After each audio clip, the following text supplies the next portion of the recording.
Assalamualaikum warahmatullahi wabarakatuh.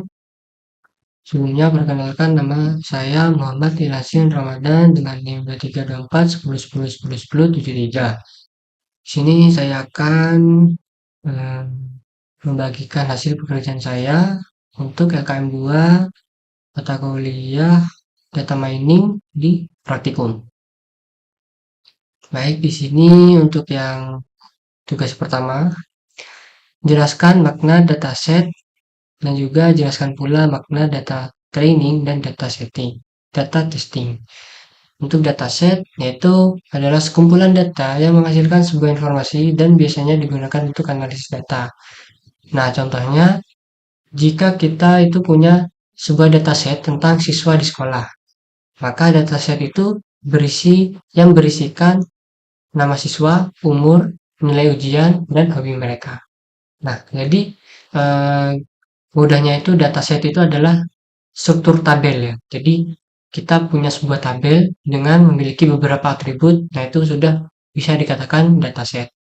Untuk data training yaitu adalah data yang digunakan untuk mencari sebuah pola atau model tertentu dalam proses analisis data. Nah, contohnya kita gunakan contoh yang tadi ya. Nah, di sini ada seorang siswa yang belajar dari buku pelajaran A. Nah, di mana model tersebut akan melihat pola-pola dari data ini dan mencoba memahami hubungan antar informasi di dalamnya. Nah, untuk yang data testing itu berfungsi untuk menguji model apakah bisa membuat prediksi dengan benar. Misalnya contoh yang tadi ya, itu seorang siswa ingin belajar buku pelajaran A dan kita mengetahui pola cara mereka belajar. Nah, lalu kita coba berikan buku pelajaran B yang belum pernah mereka pelajari. Jika mereka paham dengan pelajaran B, maka bisa dikatakan bahwa siswa tersebut memiliki pola yang sama dalam memahami pelajaran yang baru. Jadi, intinya di dalam data training itu, yaitu akan berusaha mempelajari dari data tersebut.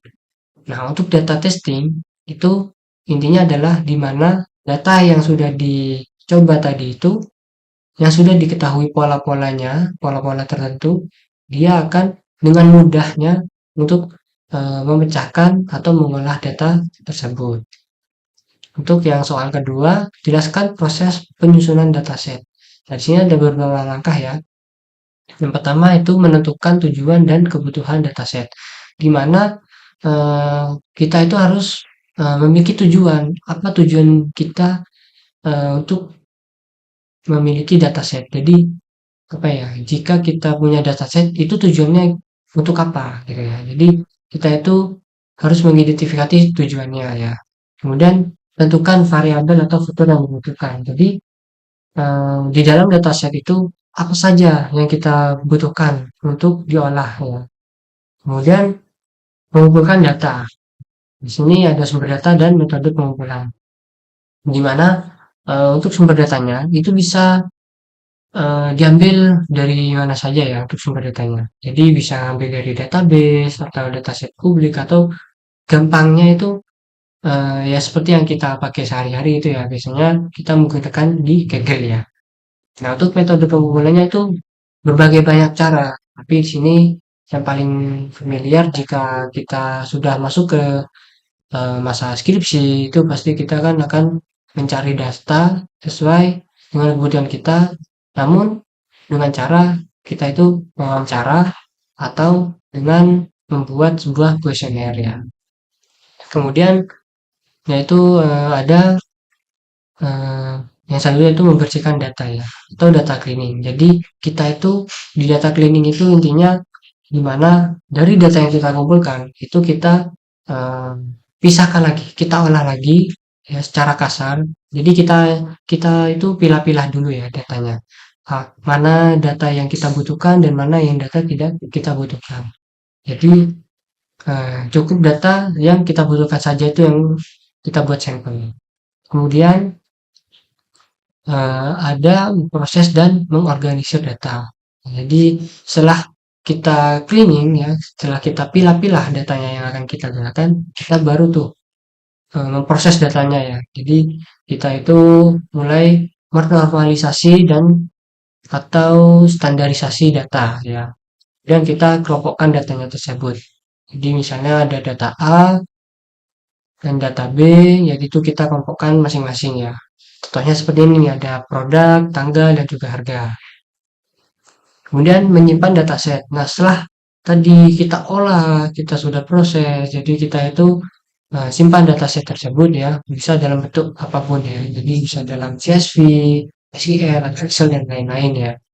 Kemudian memverifikasi dan mengevaluasi dataset.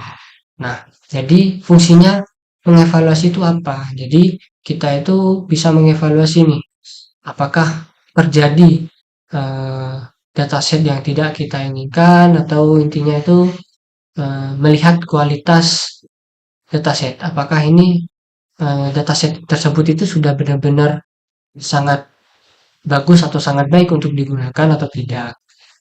Jadi kemudian itu kita bisa menggunakan dengan cara teknik visualisasi ya. Jadi data yang sudah kita simpan, data yang sudah kita olah itu kita visualisasikan agar kita bisa lihat tuh bagaimana dari bentuk data tersebut.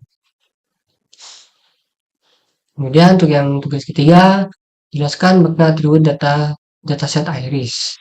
Jelaskan pula makna kelas dataset iris. Nah, untuk atribut dataset iris, nah ini di sini tuh di mana yang kita gunakan ya, yang digunakan dalam tugas kita itu terdapat memiliki 4 atribut, yaitu ada sepalen, sepalwidth, petalength, dan juga petalwidth ya. Di mana iris ini itu sama seperti kelopak bunga yang tadi ada di gambar ini ya. Nah, ini ya. Salah satu contohnya itu, Pak. Kemudian di dalam dataset ini itu juga ada label kelas ya. Jadi itu ada 3 kelas ya. Maaf, ada 4 kelas ya, ada 4 kelas. Tapi satu kelasnya itu adalah yang berkategorikan unknown ya. Dimana itu ya tidak diketahui ya. Jadi intinya yang paling sering digunakan adalah 3 kelas ini adalah Aristosa, Versicolor, dan Virginica ya.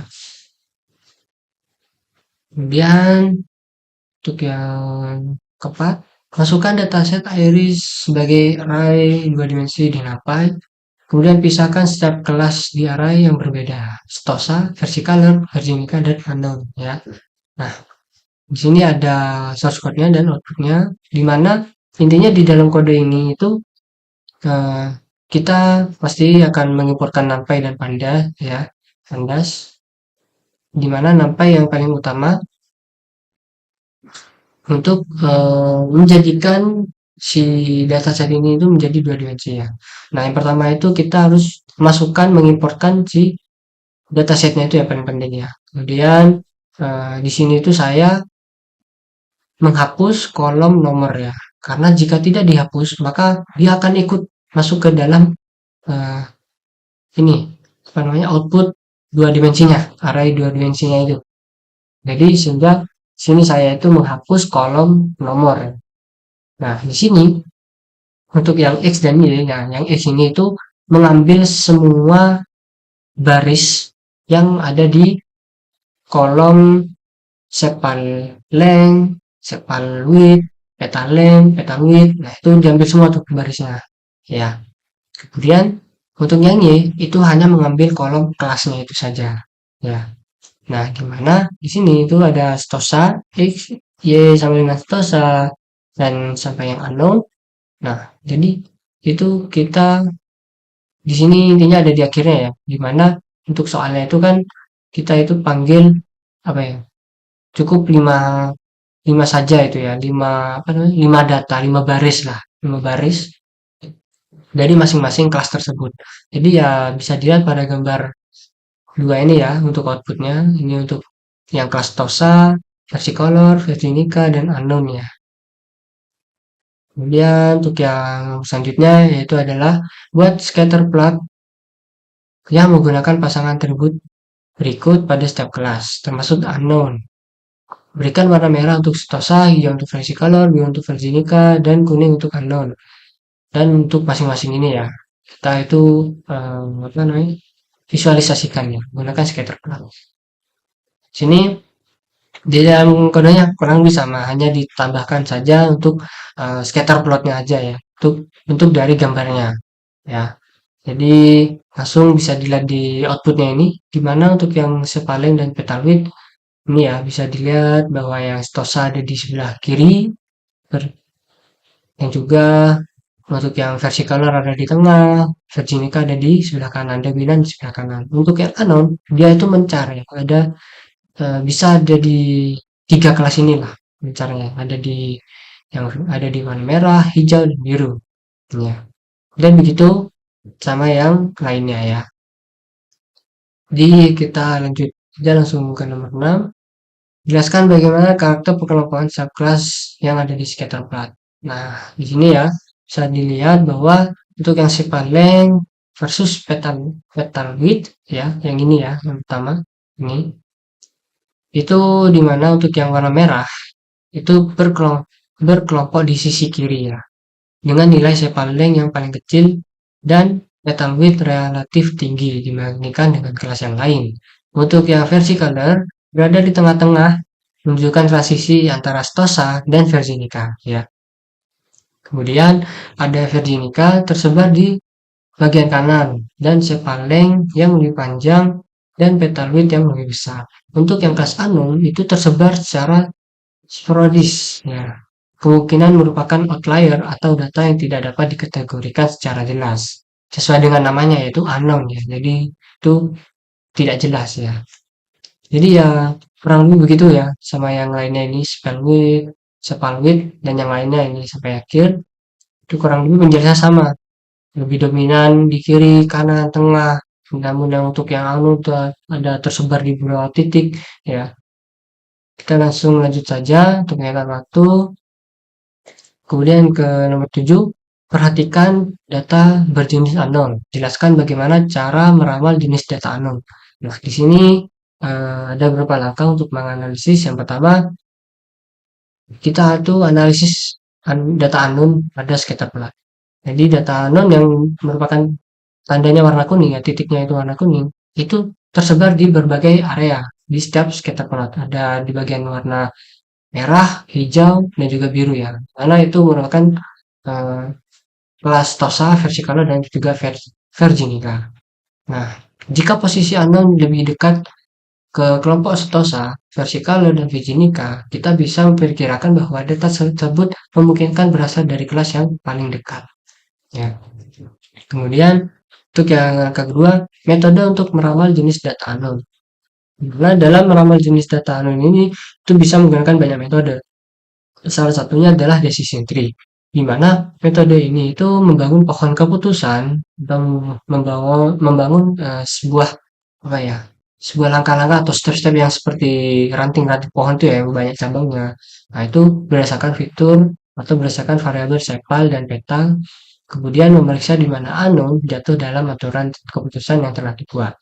Kemudian evaluasi modelnya. Nah, di mana kita itu yang pertama melatih model dengan data Stosa, Versicolor, dan Virginica. Kemudian menguji akurasi modelnya dengan memvalidasi datanya. Kemudian memasukkan data unknown ke dalam model untuk mendapatkan prediksinya. Kemudian langkah yang terakhir adalah visualisasi hasilnya, di mana menampilkan kembali scatter plot dengan warna baru sesuai prediksi ya, seperti yang di soal sebelumnya. Kemudian membandingkan prediksi dengan distribusi kelas aslinya. Jadi kan tiga kelas yang tadi itu yang asli ya. Dimana Stosa, Versicolor, dan Virginica itu merupakan kelas aslinya. Dan juga untuk kelas yang itu bukan sebuah kelas baru, dimana kita itu ingin memprediksi kelas anon ini itu bagaimana di antara tiga kelas yang tadi. Itu ya. Dan nomor 8 yaitu buatlah paralel coordinate plot dari data yang berkelas Tosa, Versicolor, dan Virginica. Berikan warna merah untuk Stosa, hijau untuk Versicolor, dan biru untuk Virginica. Dengan kata kunci atau dengan petunjuk, gunakan perintah plot dan operasi slicing pada numpy untuk mempermudah tugas Anda, tugas saya.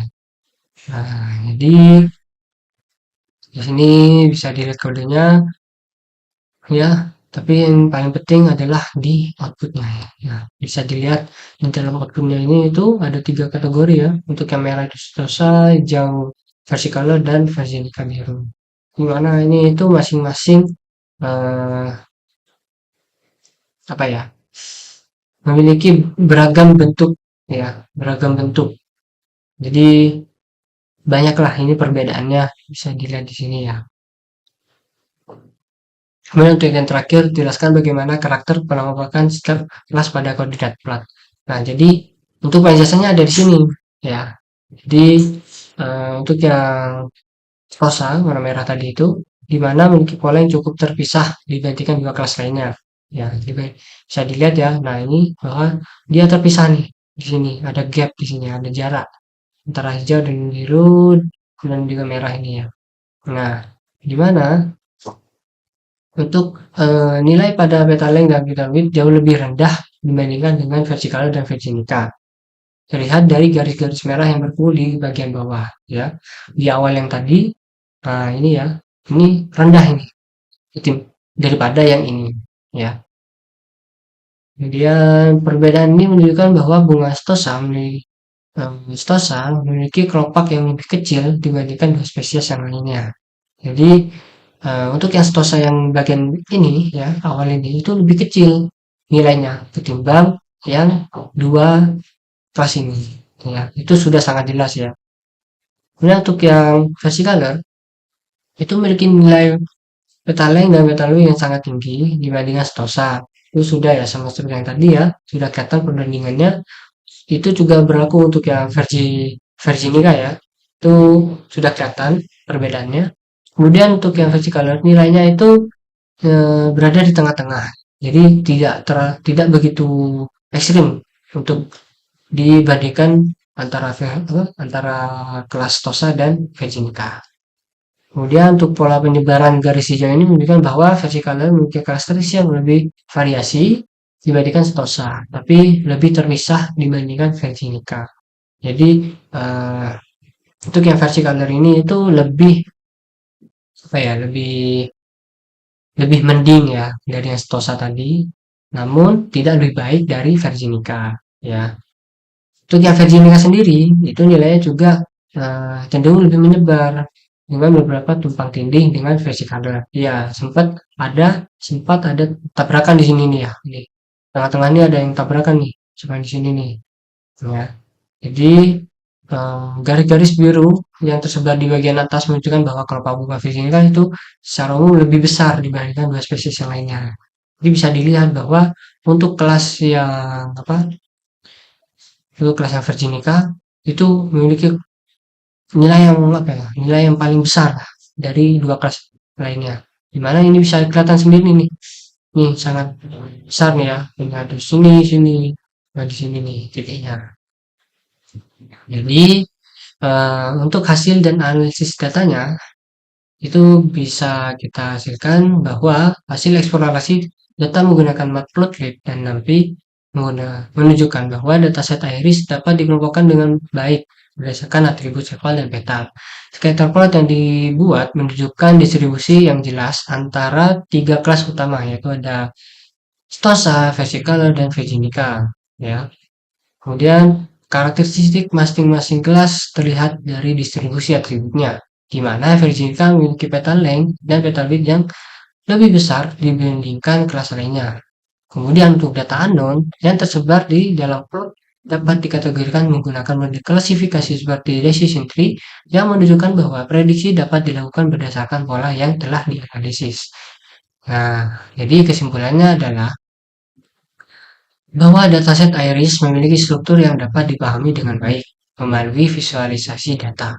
Teknik scatter plot dan paralel koordinat plot memberikan gambaran yang jelas mengenai karakteristik setiap kelas. Jadi mungkin itu saja dari penjelasan tugas yang bisa saya sampaikan. Kurang lebihnya mohon maaf. Assalamualaikum warahmatullahi wabarakatuh.